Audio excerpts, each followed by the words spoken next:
Susno Duaji sindir aparat hukum, yakin kasus Vina Cirebon direkayasa.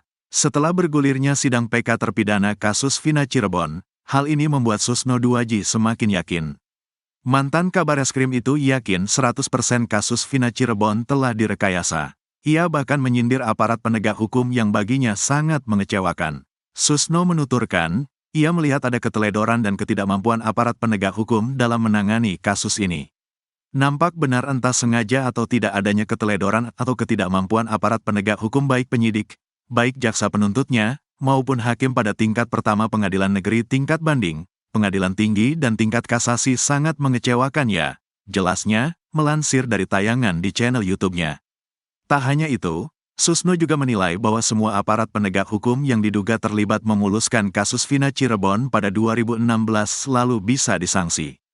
Termasuk seorang saksi AF. Pasalnya, mereka diduga ikut merekayasa kasus Vina jadi kasus pembunuhan. Nah ini kita nggak boleh begitu karena setiap kesalahan harus ada sanksi apalagi menyangkut hak asasi manusia 8 orang dihukum 7 seumur hidup. 1. Terpidana, 8 tahun lebih.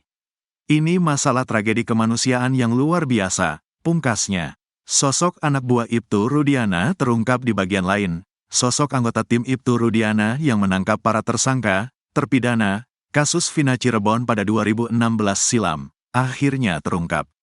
Anggota tim Ibtu Rudiana ini tercatat jelas di berita acara pemeriksaan, BAP, kasus Vina Cirebon, baik di perkara nomor 3, 4 maupun perkara Saka Tatal. Anggota tim Ibtu Rudiana ini terdiri dari 3 orang yakni, Gugun, Andis Syafrudin dan Dodi Irwanto. Hal ini diungkap ahli hukum pidana Asmi Syahputra yang dikutip dari tayangan Nusantara TV pada Jumat, tanggal 11 Oktober tahun 2024.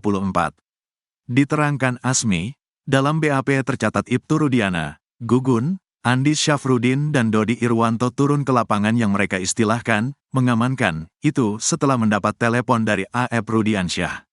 Setelah AF menyebutkan bahwa para tersangka berada di sebuah lokasi, maka tim Ibtu Rudiana ini menangkap lalu membawa mereka ke ruangan unit narkoba Polres Cirebon Kota, bukan ke Reskrim.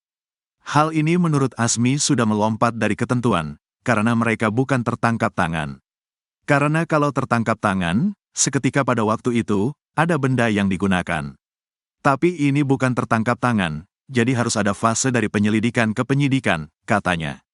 Proses penyelidikan ini untuk memastikan apakah ada unsur pidana, orang yang diduga sesuai dan ada alat buktinya. Tim unit narkoba harus bisa menjelaskan itu, sebut Asmi. Asmi juga membeber kejanggalan di mana para tersangka ini diamankan dalam waktu sekira 2 jam, mulai pukul 16 hingga pukul 18.30.